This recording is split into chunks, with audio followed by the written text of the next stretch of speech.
কোরআনে কারীম বলছি ওয়া আইয়ুবা ইয নাদা রাব্বাহু ইন আন্নী মাসসানিয়াদ দুররু ওয়া আনতা আরহামুর রাহিমিন।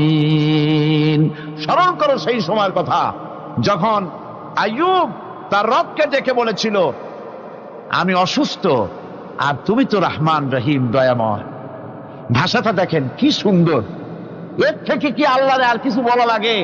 আল্লাহ পাকের কাছে তিনি বলতেছেন, আল্লাহ আমি তো অসুস্থ, আমি তো অসুখ করেছে আমার, আর তুমি তো দয়াময় রহমান রহিম।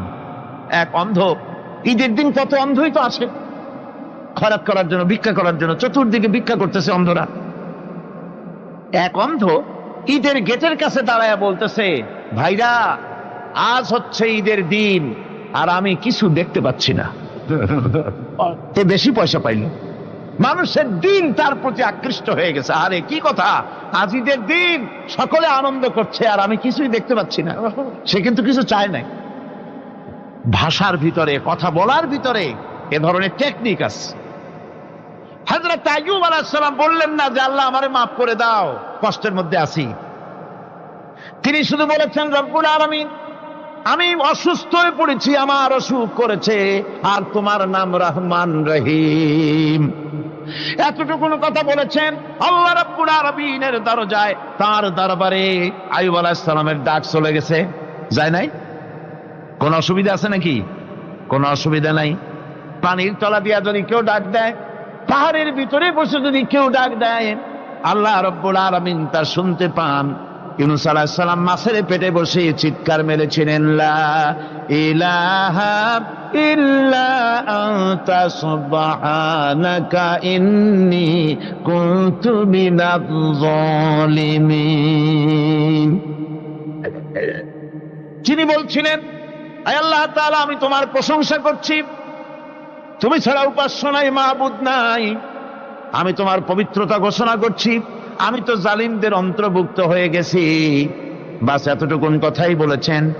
আল্লাহ পাক বলছেন, ইউনূসের ডাক তো কেউ শোনে নাই, পানির মধ্যে কেউ শোনে নাই, জমিনের কেউ শোনে নাই, মহাশূন্যের কেউ শোনে নাই, কিন্তু মাছের পেটের ভেতরে থেকে, গভীর অতল দরিয়ার তলদেশ থেকে মাছের পেটের ভিতরে বসে আমার ইউনূস যে ডাক দিল, ওই ডাক আমি আরশের মালিক আমি শুনতে পেয়েছি, আর সঙ্গে সঙ্গে জবাব দিয়েছি। ফাস্তাজাবনা লাহু ওয়া নাজ্জাইনাহু মিনাল গাম্মি ওয়া কাযালিকা নুজিল মুমিনিন।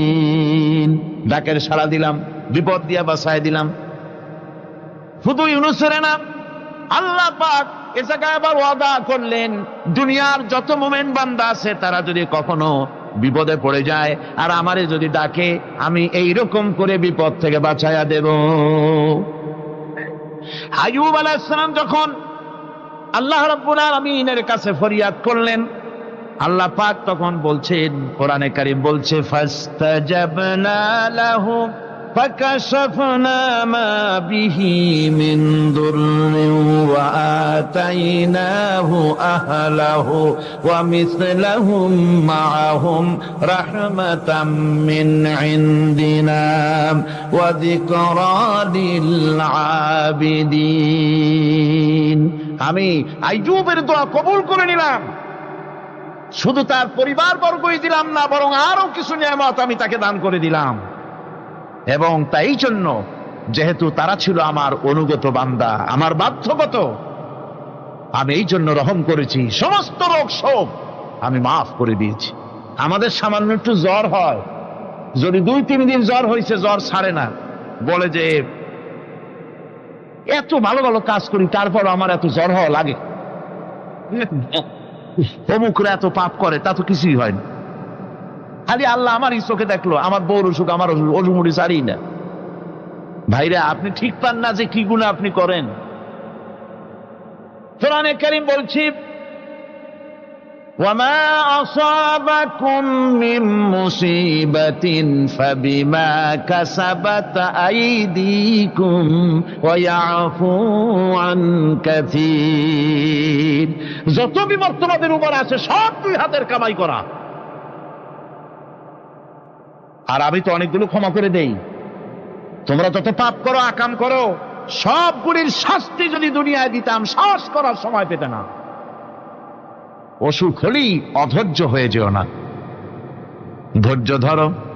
আল্লাহ পাক বলেন শুধু আইয়ুব নয়, ওয়া ইসমাঈল ওয়া ইদরিস ওয়া যাল কিফলি কুল্লুম মিনাস সাবিরিন। এইভাবে করে ইসমাঈল, ইদ্রিস, জুলকিফল সবাই ছিল ধৈর্যশীল। জোরে বলেন সুবহানাল্লাহ। ধৈর্যের চরম পরাকাষ্ঠা ছিলেন তিনি। কোরআনে কারীম নবীদের এই কথাগুলি আমাদের শোনাচ্ছেন। হযরত ইয়াকুব আলাইহিস সালাম কলিজার টুকরা সন্তান হযরত ইউসুফ আলাইহিস সালামের জন্য তার মনটা পাগল ছিল। এত সুন্দর করে আল্লাহ তারে বানাইছিলেন, এত তিনি ছিলেন সৌন্দর্যের পিরামিড, যারে দেখলে চোখ ফিরানো যায় না। এমন সুন্দর সুপুরুষ যারে দেখি সেই যুগের সুন্দরী যুবতী মেয়েরা রূপের মোহে পড়ে নিজেদের আঙ্গুলগুলি কেটে ফেলে দিয়েছিল। রূপের মোহে এমন অবশ হয়ে গেছে, আঙ্গুল কেটেছে, হাত কেটেছে, টের পায় নাই। আবার ভুল বুঝবেন না, দুনিয়ার সেরা সুন্দর পুরুষ ইউসুফ আলাইহিস সালাম, তা কিন্তু রাসূলের চাইতে বেশি নয়। হযরত উম্মুল মুমিনিন আয়েশা রাদিয়াল্লাহু তাআলা আনহা তিনি বলেছেন, যেই সব সুন্দরী রমণীরা ইউসুফ আলাইহিস সালামকে দেখে রূপের মোহে পড়ে নিজেদের আঙ্গুলগুলো কেটে ফেলেছিল, ওরা যদি আমার হাবিবকে দেখতো, ওরা যদি আল্লাহ রাসূলকে দেখতো, তাহলে হাত কাটতে কাটতে কোন ফাঁকে দিয়ে কলিজা কেটে ফেলে দিত, ওরা টের পেত না। আবার বন্ধুগণ, হযরত আইয়ুব আলাইহিস সালাম সন্তানের মায়া, অন্যান্য ভাইরা হিংসায় পড়ে গেল, তারা নিয়ে তাকে কুয়ায় ফেলে দিল। সেখান থেকে তারা একটা ছাগল বা কোনো পশু জবাহ করে তার রক্ত মাখাইয়া জামা এনে হাজির করে দিল হযরত ইয়াকুব আলাইহিস সালামের সামনে, যে তারে নিয়ে খেলা করতে গিয়েছিলাম, আমরা খেলায় লিপ্ত ছিলাম, বাগে খাইয়া ফেলাইছে। এগুলি কি গপ্প? এগুলি কি কোরআন? আল্লাহ পাক শোনাচ্ছেন, বিশ্ববাসীকে শোনাইছেন। সূরা ইউসুফের চাইতে এত সুন্দর উপাখ্যান গোটা পৃথিবীতে আর নাই। সুবহানাল্লাহ। অনেকে ইউসুফ জুলাইখার কেসা খুব মজা করে পড়ে, ফুর্তি করে, প্রেমের গল্প পড়ে। এটা কোনো প্রেমের গল্প নয়। ইউসুফ আলাইহিস সালাম, জুলাইখা ইউসুফ আলাইহিস সালামের জন্য কাঁদতে কাঁদতে চোখ কানা হয়ে গেছে। এরপর ইউসুফ আলাইহিস সালাম জুলাইখারে পাওয়ার জন্য পাগল হয়ে গেছে। নাউজুবিল্লাহ, এটা হয়নি কখনো। তিনি আল্লাহর পয়গম্বর। আর আল্লাহ কেমনে তারে বাঁচিয়েছেন?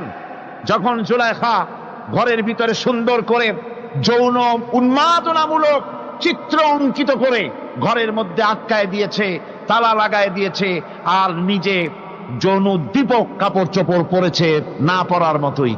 সে যুগের সুন্দরী মেয়ে জুলাইখা। তার কুপ্রবৃত্তিকে চরিতার্থ করার জন্য আহ্বান করা হয়েছে। হযরত ইউসুফ আলাইহিস সালাম লক্ষ্য করে দেখলেন এমন জায়গা, এখান থেকে পালাবার তো পথ নাই, দরজা বন্ধ করে দিয়েছে। তিনি শুধু তখন কেবলমাত্র আল্লাহ রব্বুল আলামিনকে ভয় করলেন।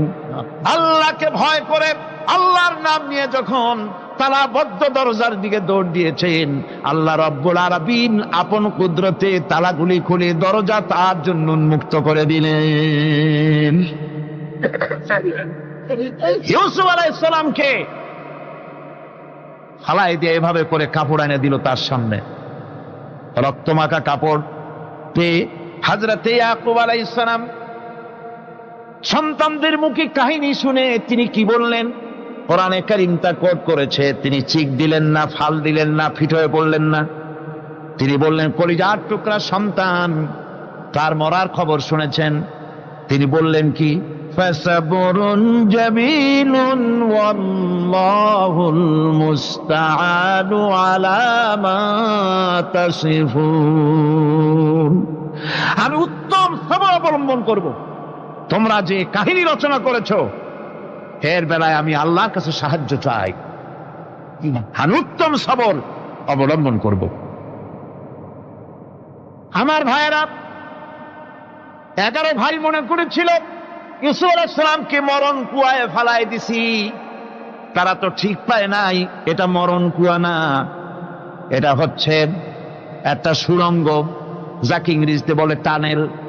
এটা এমন একটা সুড়ঙ্গ, ওরা মনে করেছে মরণ কুয়া, কিন্তু আল্লাহ রাব্বুল আলামিন এই কুয়াতে এমন বানালেন, ওরা একদিকে ফালায় দিল মরণ কুয়ায়, এ কুয়ার আর এক মুখ দিয়া আল্লাহ রাব্বুল আলামিন ইউসুফ আলাইহিস সালামকে নিয়ে মিশরের সিংহাসনে বসায়া দিলেন। এটা মরণ কুয়া নয়, এটা রাজ সিংহাসনে বসার সুড়ঙ্গ পথ। ইউসুফ আলাইহিস সালাম আজ প্রেসিডেন্ট, সুবহানাল্লাহ, প্রেসিডেন্ট হয়ে বসে আছেন। ওদিকে কেনানে অভাব লেগে গেছে, সেখানকার মানুষেরা সাহায্য নিতে এসেছে, ওই 11 ভাইও আসছে। হযরত ইউসুফ আলাইহিস সালাম দেখি চিনে ফেলেছে, ওরা কিন্তু তখনও ঠিক পায় নাই। হযরত ইউসুফ আলাইহিস সালাম চিনে ফেলেছেন। এখন কি করা উচিত? সবগুলোকে ঠ্যাং উপরের দিকে উঠাইয়া তারপরে সমানে ধোলাই দেওয়াইতেও স্বাভাবিক ছিল, আমাদের মতো মানুষ হইলে, ঠিক কিনা?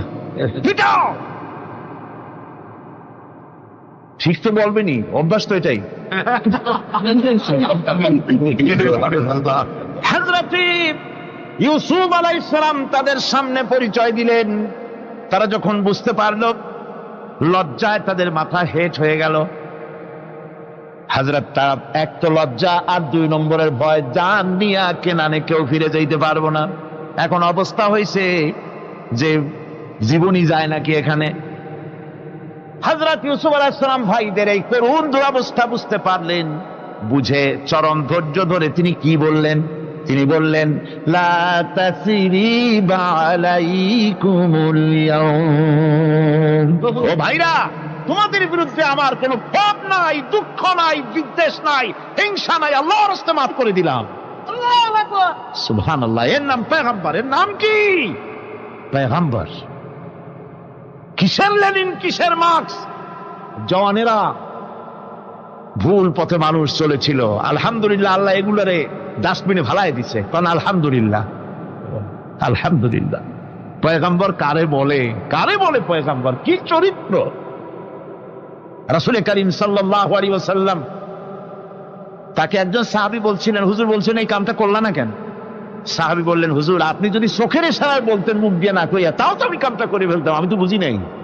হুজুর বললেন, চোখের ঠারে ঠারে কাজ করা নবুয়তের শান নয়। আল ওয়াদুহু ওয়াস সারাহা, নবীরা যা করেন তা ডাইরেক্ট, কোনো বক্রতা নাই, স্পষ্ট কথা। আমার ভাইরা,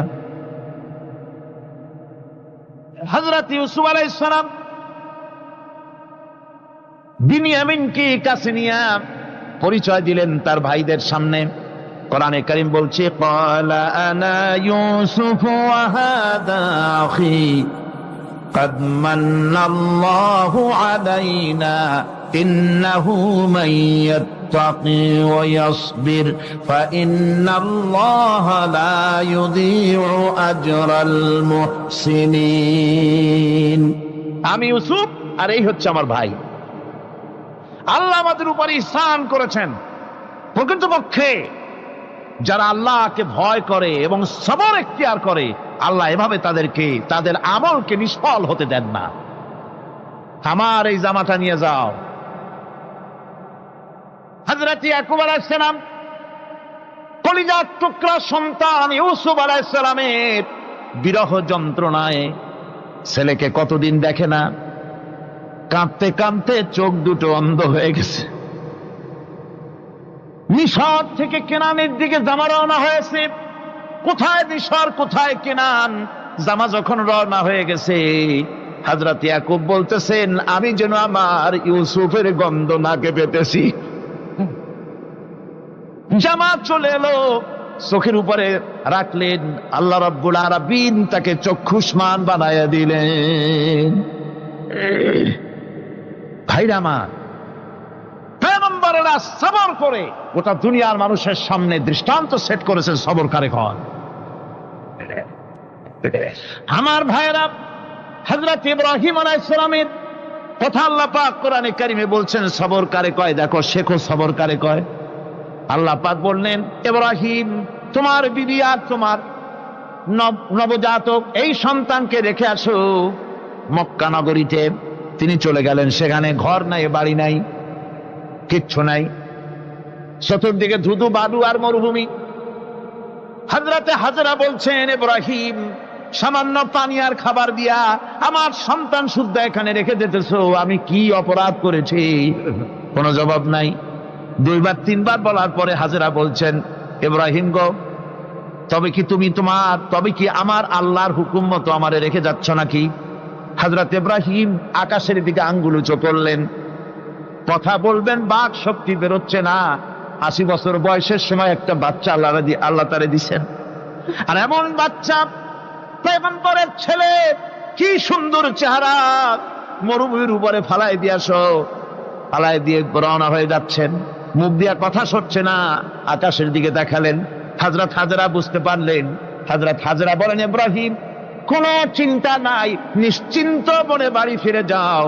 আমি আমার আল্লাহর উপরে এতটা ভরসা করি, আল্লাহর হুকুমে যদি আমার এখানে রেখে যেয়ে থাকো, আল্লাহ পাক আমাকে আর আমার কলিজার টুকরা ইসমাইলকে পানিতে আর খাবারে মারবেন না, অবশ্যই তিনি ব্যবস্থা করবেন। ব্যবস্থা হয়ে গেল। হযরত ইসমাইল বড় হয়ে গেলেন। আল্লাহ পাক অর্ডার করলেন, জবাহ করো ছেলেকে। হযরত ইব্রাহিম আলাইহিস সালাম যখন জবাহের প্রস্তাব করলেন, হযরত ইসমাইল তা আপত্তি করতেন, বাবাজি, আমার মায়ের আর আমাকে বাচ্চা অবস্থায় ফেলে গেলেন, খাবার দেন নাই, পরার দেন নাই, বছরের পর বছর আমাদের এখানে কাটলো, দেখতেও আসেন নাই, আজ আসছেন জবাহ দিতে। এটা কেমন কথা? কি ধরনের বাপ আপনি? এরকম বলছে নাকি? এরকম বলছে। হযরত ইব্রাহিম আলাইহিস সালাম প্রস্তাবটা কিভাবে পারলেন? আল্লাহ পাক কোরআনে কারিমে দৃষ্টান্ত রেখে দিয়েছেন। আল্লাহ পাক বলছেন, হযরত ইব্রাহিম ছেলেকে বললেন, ইয়া বুনাইয়া, ইয়া বুনাইয়া, হে আমার কলিজার টুকরা লাডলা, হে আমার কলিজার টুকরা সন্তান, ইন্নী আরা ফিল মানাম আন্নী আযবাহুক, আমি স্বপ্নে দেখছি আমি যেন তোমাকে জবাহ করতেছি। ফানজুর মাযা তারা, তোমার রায় কি বলো? আমি তো স্বপ্নে দেখছি যে আমি তোমার জবাহ করতেছি, এখন তোমার রায় কি, তোমার মত কি? হযরত ইসমাঈল আলাইহিস সালাম শুনিয়া দিলেন দৌড়, নাকি? না, হযরত ইসমাঈল আলাইহিস সালাম ধৈর্যের প্রতীক। তিনি কি কথা বললেন? তার মুখের কথা কোরআন শরীফে আল্লাহ পাক উঠায় দিলেন। হযরত ইসমাঈল বললেন, ইয়া আবাতি ফাআল মা তু'মারু সাতাজিদুনি ইনশাআল্লাহু মিনাস সাবিরিন, হে আমার পিতা, আপনি যে ব্যাপারে আদিষ্ট হয়েছেন আপনি তা পালন করুন, অবশ্যই আমাকে ধৈর্যধারীদের মধ্যে পাওয়া যাবেন। সুবহানাল্লাহ। এক বর্ণনা এসেছে, হযরত ইসমাঈল বললেন, আব্বাজান, আমি ধৈর্যধারীদের ভিতরে আমারে পাবেন, তবে জবাহ করার আগে আমার হাত পাটা একটু বেঁধে নেন, কারণ জবাহের যন্ত্রণায় আপনার গায়ে যদি আমার হাত পা লেগে যায় তো বেয়াদবি হয়ে যেতে পারে। আর আমি মরে আমার জবাহ হয়ে যাওয়ার পর আমার রক্ত মাখা জামাটা নিয়া আমার মা হাজেরারে দিবেন, কারণ তাকে মা বলবার মতো আর তো কেউ নাই। হযরত ইব্রাহিম তাকে বাঁধবার জন্য প্রস্তুতি নিলেন। হযরত ইসমাঈল বলছেন, আব্বাজান, বাঁধবেন না, বাঁধার প্রয়োজন নাই। বলে, কেন? একবার বাঁধতে বললে আবার তুমি নিষেধ করছো কেন? ছেলে বলছেন, আব্বাজান, বাঁধবো না এই জন্যে, হয়তো কিয়ামতেই প্রশ্ন উঠতে পারে যে আল্লাহর হুকুমে রাজি ছিল না বলে হাত পা বাঁধা জবাহ করছে, আমি এই সুযোগ দিব না, আপনি জবাহ করেন, আমি এতটুকু নড়াচড়া করব না। ধৈর্যের চরম প্রতীক হযরতে ইসমাঈল আলাইহিস সালাম দেখাই দিয়েছেন ধৈর্য কারে কয়। আমার বন্ধুগণ, এই পৃথিবীর সবচাইতে ধৈর্যের বড় প্রতীক হতেছেন ইমামুল মুরসালিন, আশরাফুল আম্বিয়া, সাইয়্যিদুল মুরসালিন জনাবে মুহাম্মাদুর রাসূলুল্লাহ সাল্লাল্লাহু আলাইহি ওয়াসাল্লাম। আমার বন্ধুগণ, সবচাইতে বড় ধৈর্যের প্রতীক তিনি। কাউকে একটা গালি দেন নাই জীবনে, কাউকে ঠাট্টা করেন নাই, কাউকে মারেন নাই, কারো মনে দুঃখ দেন নাই। তিনি দুঃখ পেয়েছেন, তিনি কাউকে দুঃখ দেন নাই। তিনি কষ্ট পেয়েছেন, কাউকে কষ্ট দেন নাই। আমার ভাইয়েরা, তায়েফের ময়দান, আমার নিজের চোখে তায়েফে যেদিন আমি তায়েফ দেখলাম, আমি তায়েফে ঢুকেছি, জীবনে কোনোদিন যাই নাই। রমজান মোবারকে আমি সেখানে গেলাম, আমাকে বসার জন্য তারা নিয়ে যাবে। আমি বললাম আগে বসবো না, আমারে আগে নিয়ে যাও, আমার নবীকে কোন জায়গায় ওরা মেরেছিল সে জায়গাটা দেখাও। তায়েফের সেই গলিতে যখন আমি গিয়েছি, দুই দিকে পাহাড় দাঁড়ানো, তায়েফের লোক আমার সাথে ছিল, তারা বলল এই জায়গাটা প্রথম যেখানে চতুর্দিক থেকে নবীজিকে পাথর মারছিল আর আল্লাহর নবী বেহুশ হয়ে পড়ে গিয়েছিলেন। 3টা দিন না খাওয়া, হযরতে খাদিজা নাই, আবু তালিব নাই, মক্কায় জায়গা নাই পা রাখার। নবীজি 3টা দিন ঘুরলেন। নেতারা বলল তুমি যদি নবী হবে তো এতিম হলে কেন? আল্লাহ নবী বানাবার জন্য কি একটা ধনী মানুষ পায় না? তোমার মতো এতিম আর গরিবের নবী বানাইলো কেন? আল্লাহ নবী 3 দিন পর যখন দেখলেন কেউ দাওয়াত শোনে না, কেউ মানে না, কেউ গ্রহণ করে না, তখন তিনি নেতাদের অনুরোধ করলেন ঠিক আছে, দাওয়াত তো কবুল করলেন না, তবে একটা কাজ করো, অন্তত আমি যে তায়েফে আসছিলাম এই খবরটা মক্কায় দিও না, ওরা আরো অত্যাচার বাড়ায় দেবে। এই কাফিরগুলি খবর তো মক্কায় পাঠালো, আর সমস্ত যুবকদেরকে লেলিয়ে দিল। যুবকেরা চতুর্দিকে দাঁড়াইছে, রাসূলকে পাথর মারা শুরু করে দিল। আমি যখন রেল লাইনের থেকে হাঁটি, যখন রেল লাইন কোনো সময় দেখি, রেলের পাথরগুলি, রেল লাইনের পাথরগুলি দেখলেই আমার মাথায় যেন কেন তায়েফের কথা মনে এসে যায়। আরে মানুষের গায়ে পাথর মারলে কি অবস্থার সৃষ্টি হয়? পাথর নূরের শরীর, রহমতের শরীর, কিটি কিটি রক্ত ঝরছে। নবীজিকে জোর করে উঠাইয়া জবরদস্তি করে হাঁটার জন্য তারা ধাক্কা মারতেছে। আবার কিছুদিন গিয়ে নবীজি আবার বেহুশ হয়ে পড়েছেন, এইখান থেকে আবার উঠাইছে, আবার ধাক্কা মারতেছে। 3 নম্বরের আর একটা জায়গা আছে যেখানে ভাঙ্গা একটা মসজিদ। তায়েফের লোকেরা আমাকে বলল এই জায়গাটা হলো শেষ জায়গা যেখানে রাসূল করিম 3য়বারের মতো বেহুশ হয়েছিলেন, এখানেই হুজুরের রক্ত ঝরেছে বেশি। 2 রাকাত নামাজ পড়লাম, সিজদায় পড়ে এমন কান্না কাঁদলাম আল্লাহর কাছে। নবীজি যখন হুঁশ এসেছে, হযরতে জিবরাইল বলেন ইয়া রাসূলুল্লাহ, আপনার এই কষ্ট দেখে ফেরেশতারা কাঁদতেছে, আপনি অনুমতি দিয়ে দেন এই 2 পাহাড়কে মিলাইয়া সমস্ত তায়েফবাসী কাফেরগুলি মাটির সাথে মিশাইয়া দেই। নবীজি বললেন জিবরাইল, আমি যদি হুকুম করি আর আমার হুকুম মতো যদি এই কাম করো, একটা কাফেরও যদি না বাঁচে তাহলে কার মুখে পৌঁছাবো লা ইলাহা ইল্লাল্লাহু মুহাম্মাদুর রাসূলুল্লাহ। আমার ভাইরা, হযরত সাল্লাল্লাহু আলাইহি ওয়াসাল্লাম উঠে বসলেন। এমন সময় হযরতে যায়েদ শরীরের রক্তগুলি মুছে দিতেছেন। হযরত সাল্লাল্লাহু আলাইহি ওয়াসাল্লাম বসে 2খানা হাত উত্তোলন করলেন। নবীজির চোখ থেকে পানি গড়ায় পড়তেছে। আরে কেউ নাই, আল্লাহ ছাড়া কেউ নাই সাহায্য করার।